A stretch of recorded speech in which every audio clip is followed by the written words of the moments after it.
शेतना शेत पड आणि शेतकरी बांधभोवती रड. ही वाक्य गावाकडे तुम्ही भरपूर वेळा ऐकले असतील. मग ते भावाभावाच्या भांडणात असू देत, शेजाऱ्या पाजाऱ्याच्या भांडणात असू देत, पण खूप वेळा ऐकलं असतील. आणि बरोबर बी आहे. एखाद्याच्या शेतामध्ये हराळी, कुंदाड, शीप, लोणा ही सगळं गवत पसरून सगळी शेती पडीक पडलेली असू देत, पण चुकून माकून दोघा भावामध्ये जर सामायिक बांध असेल किंवा चुकून माकून एका भावाकडून दुसऱ्या भावाच्या शेतामध्ये एखादी काकरी जरी गेली असेल तरी लगेच तो भाऊ कोर्ट कचेरीपर्यंत पोहोचतो. एका आईच्या पोटी जन्म घेतलेले असतात, एका ताटात खाल्लेले पिल्लेले असतात. अहो एवढंच नाही तर लहानपणी मोठ्या भावानं बारक्या भावाचं ढुंगण धुतलेलं असतं. पण ही सगळं बायका आले की भाऊ भाऊ विसरतात आणि एखाद्या काकरी कुकरीसाठी त्या काकरीची जेवढी किंमत आहे ना तेवढी किंमत ती कोर्टामध्ये भांडण लढायला घालवतील. पण भावाने खाल्लं नाही पाहिजे. आणि भावाने नाही खाण्याचं कारण काय तर ते आमची भावकी आहे. ही भावकी कुठून उत्पन्न झाली? एका आईच्या लेकरांमध्ये भावकीचा बांध का घातला गेला आणि कुणी घातला गेला? नाही, काही वेळा घरातल्या सुनावरच दोष दिला जातो की जेव्हा मुलाचं लग्न व्हायच्या आधी तर कुटुंबात वाटण्या होत नाहीत, कुटुंबात भांडणं होत नाहीत, पण घरामध्ये बाया आल्या किंवा घरामध्ये सुना आल्या की भावाभावात भांडणं लागतात, घराच्या वाटण्या होतात, घराची फोड होती. हे खूप वेळा ऐकलं जातं आणि काही वेळा हे सत्यही वाटतं. पण हे सत्य नाही बरं का. कारण ज्या तुमच्या घरात येणाऱ्या सुना आहेत ना त्या बाहेरून येणाऱ्या आहेत हो. पण तुम्ही भाऊ भाऊ जे असताय, तुम्ही तर या काईच्या पोटी जन्म घेतलाय, तुम्ही त्या घरात लहानपणापासून वाढलाय. जे भावानं भावासाठी केलेली मेहनत आहे ती दोन्ही भावाभावालाच माहिती असते ना. मग बाहेरून येणाऱ्या बाया तुमच्यात फोड कशी काय करतील? हा तर मोठा प्रश्नच आहे ना. मग खरे मूर्ख तुम्ही का तुमच्या घराची फोड करणाऱ्या बाया? हा तरी विचार करा.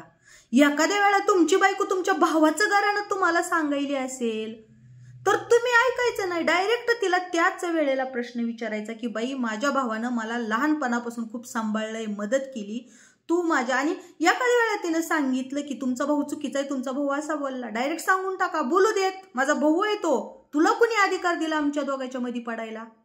दुसऱ्या वेळेला ती बाई भावाचं घरानं सांगेल का? नाही सांगणार. म्हणून मी पहिलंच काय म्हणले की एखादी बाहेरची बाई तुमच्या घरात सून बनून येते, तुमचं घर फोडते, भावाभावामध्ये भांडणं लावते, तुमच्या कुटुंबाच्या चितड्या करते. मग तुम्ही बाहेरून येणाऱ्या बाईचं ऐकणारे मूर्ख तुम्ही आहेत. तुमची बायको घर नाही फोडत, तुमची बायको कुटुंब नाही तोडत. कुटुंब तुटायला जर कोण जिम्मेदार असेल तर ती स्वतः भाऊ भाऊ राहतात, जे बायकाचं ऐकून भावाभावात भांडणं खेळतात.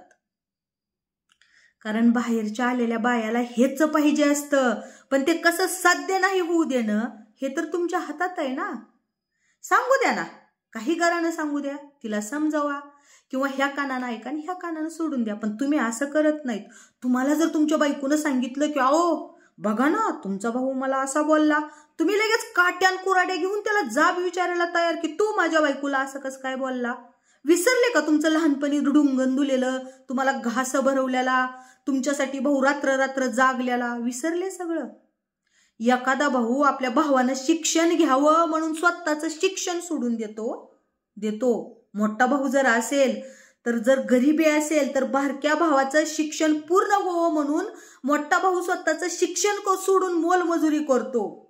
त्यावेळेला त्याला असं नाही वाटत, तो कधीच हा विचार नाही करत की उद्या आपल्या बारक्या भावाची जर बायको आली तर आपल्याला उद्या बारका भाऊ तिचा ऐकून भांडेल, आपलं घर फुटेल. हा कधीच त्यावेळेला विचार करत नाही. त्याला एकच वाटतं की अरे आपलं शिक्षण नाही झालं तरी चालेल, पण आपला भाऊ शिकला पाहिजे, ह्याने आपलं कुटुंब पुढे जाईल. आणि तुम्ही काय करताय? तुम्हाला भाऊ शिकवण्यात मदत करतो, लहानपणापासून तुमच्या बोटाला धरून चलवायला शिकवण्यात मदत करतो.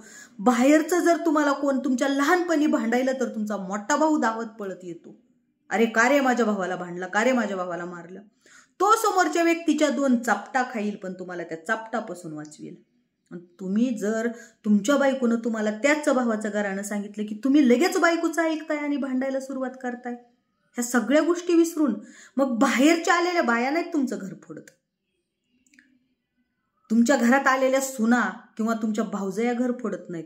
तुम्ही स्वतः तुमचं स्वतःचं घर फोडताय. ज्या वेळेला तुमची बायको तुम्हाला घराणं करायला लागली त्याच वेळेला त्या बायकोला सांगितले की बाई हा माझा भाऊ आहे, त्यानं लहानपणापासून माझ्यासाठी खूप कष्ट खाल्लेले आहेत, तुझे हे चाळे बंद कर.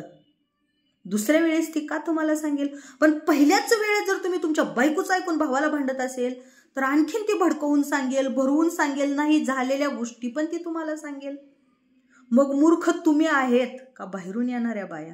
घर स्वतःचं तुम्ही फोडताय का बाहेरून येणाऱ्या बाया?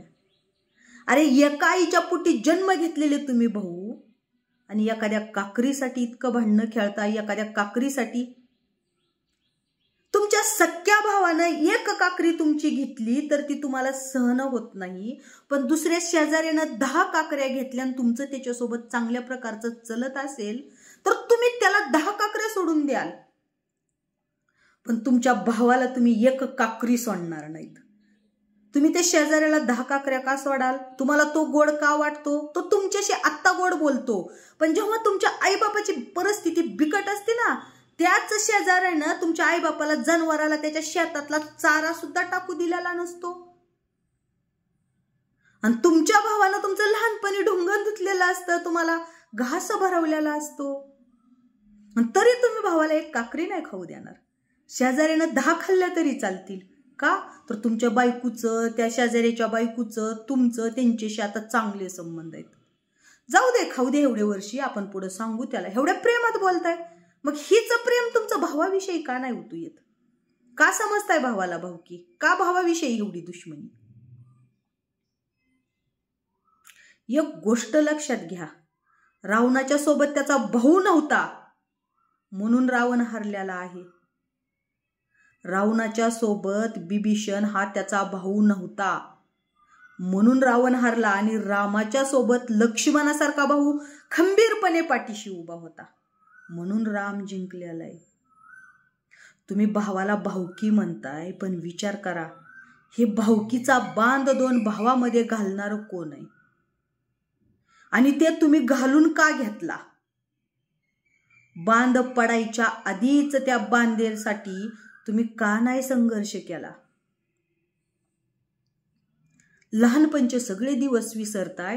आणि एक विचार करा, जेव्हा तुम्ही इतक्या बांधेसाठी, इतक्या जमिनीसाठी, इतक्या एका काकरीसाठी जेव्हा तुम्ही तुमच्या भावाशी भांडताय किंवा भावाची एखादी काकरी तुम्ही लुबाडून घेताय, तुम्हाला आत्मविश्वास आहे का स्वतःवर की ज्या भावाची काकरी, ज्या भावाची जमीन लुबाडून तुम्ही स्वतःला घेताय ती तुम्ही स्वतःला नाही ठेवत, ती तुम्ही काय करताय? पुढं तुमच्या सुना आणि तुमच्या लेकाला कमवून ठेवताय. पण तुम्हाला विश्वास आहे का की तुमचे मुलं आणि तुमच्या सुना तुम्हाला आरामात, आनंदात सांभाळतील? ज्या भावाचं लुटून तुम्ही तुमच्या लेकरा बाळासाठी ठेवलंय तीच लेकरं बाळ तुमची सेवा करतील, तुम्हाला आनंदात सांभाळतील? नाही. तुमच्या लेकरा बाळांना जेवढं तुमच्यावर प्रेम नसतं तेवढं तुमच्या पाठीवर पाय देऊन आलेल्या भावाला प्रेम असतं. एवढं लक्षात घ्या. भावाशी नाळ जुळलेली असती. आणि ज्या प्रकारे तुम्ही भावाभावानी भांडणं खेळून तुम्ही तुमच्या आई वडिलांना त्रास दिला, दुःख दिलं, अगदी त्याच प्रकारे जर उद्या तुमचे मुलं तुमच्याशी भांडायला लागले किंवा भावाभावात भांडणं खेळायले तर, कारण कसं आहे, पेरल तेच उगवतं हो. त्याने उघड्या डोळ्यानं बघतात ना की तुम्ही तुमच्या भावाशी कसं वागताय. ते उघड्या डोळ्यानं बघतात तुम्ही तुमच्या भावाशी कसं वागताय, आणि त्यांच्या अंगामध्ये तेच रुजलं जातं. ते पण पुढं चालून उद्या जर तुम्हाला 2-3 पोरं असले, ते पण पुढं चालून भावाभावात भावकीचा बांध घालणारच आहेत, कारण हे संस्कार तुम्हीच दिले. तुम्ही स्वतः भावामध्ये भावकीचा बांध रचला, मग पोरं तुमचे काय करणार आहेत? त्यांनी बघितलेलं असतं की अरे आपल्या आईबापाचे जे आपला चुलता मालता आहेत ती भावकी आहे आपल्या आईबापाची. मग तुमचे पोरं मोठे झाले, त्यांचे लग्न झाले तर ती तेच समजणार आहेत की भाऊ म्हणजे भावकी असतो.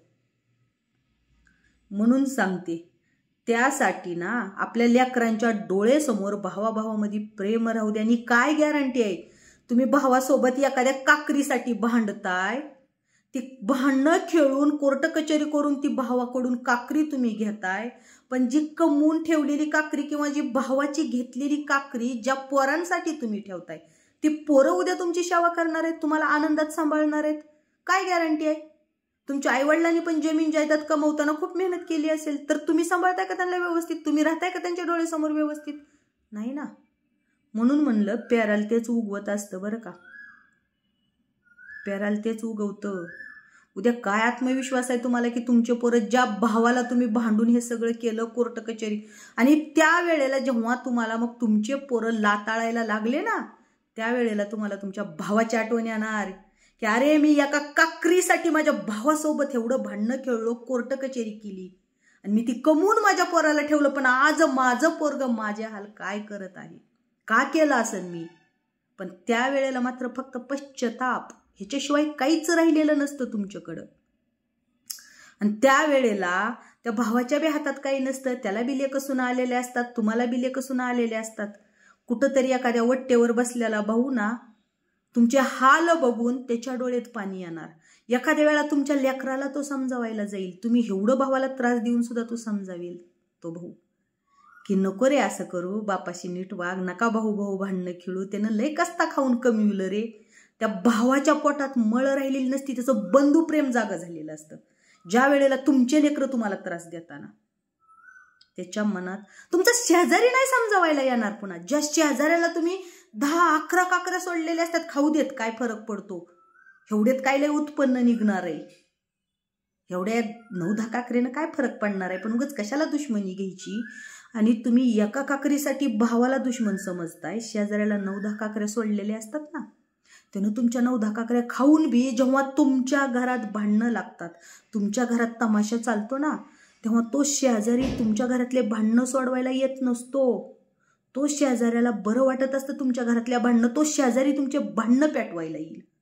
उलट तो तुमच्या पोरांना भडकवेल की नाही तुझ्या आईबापाचा स्वभावच असा आहे रे, आम्ही शेजार धर्म आहे, आम्ही पहिलेपासून बघतो, त्यांचा स्वभावच नीट नाही. पण दुसऱ्या बाजूला मात्र तुमचा भाऊ सांगत असतो तुमच्या लेकरांना, अरे कशाला भांडताय रे, त्यानं ही सगळं जमीन जायदाद कमविण्यासाठी लय कष्ट खाल्लेले आहेत, लय पहिली गरिबी होती रे, लय हालाकीचे आम्ही दिवस काढले. हा तुमचा भाऊ तुमच्या लेकराला सांगेल. पण शेजारी असं नाही सांगणार. ज्या शेजारीवर तुमचं एवढं प्रेम होतं, तुम्ही त्याला सोडून देत होते ना, तो शेजारी असं नाही सांगणार. शेजारी एकच सांगणार, अरे ह्यांचा स्वभावच पहिलेपासून आहे, तुम्ही कशाला ह्यांना लय नाही, बरं केलं तुम्ही ह्यांच्याशी भांडलेत, बरं केलं. पण ज्या भावाला एका काकरीसाठी तुम्ही भांडले, तो भावाला मात्र तुमच्याविषयी प्रेम वाटणार, भावाला मात्र वाईट वाटणार की अरे माझ्या भावाचे लेक असून असे का वागायला लागलेत. म्हणून एक गोष्ट लक्षात ठेवा, मरताना तुम्ही जमीन जायदातीचं गटुडं बांधून घेऊन जाणार नाहीत. असं कुठं एखाद्या काकरीसाठी जमिनी जायदातीसाठी आईबापाच्या डोळ्यासमोर भाऊ कधीच भांडणं खेळू नका. समजसपणे घ्या, पण भांडणं खेळू नका. वाटण्या तर होतच असतात, कुटुंब एकत्रित राहणं कठीण आहे आजकालच्या काळात. जमाना बदललाय. ती पहिल्या काळात होतं, 1-2-4 पिढ्या एकत्रित राहायच्या, पण आता नाही. वाटण्या करा, वाटून घ्या, पण आईबापाच्या डोळेसमोर हानमाऱ्या करणं, एकूणमेकाला आईमाईवर घाण शिव्या देणं, ज्या आईनं तुम्हाला जन्म दिलाय आणि त्याच आई समोर तुम्ही 2 भाऊ एकूणमेकाला आपल्या आईच्या गुप्त अंगावरून शिव्या देताय. अरे लाजाबी वाटत नाहीत रे तुम्हाला, लाजाबी वाटत नाहीत. कदाचित माझ्या हे व्हिडिओचा तुम्हाला राग येईल, कटू आहे, पण हे सत्य परिस्थिती आहे. आई आपल्या उघड्या कानानं ते शिव्या ऐकत असते. एक भाऊ दुसऱ्या भावाला आईमाईवर शिव्या घालतो, आपल्या आईच्या गुप्त अंगावर शिव्या घालतो. काय वाटत असेल त्या माता माऊलीला, हा तरी विचार करा.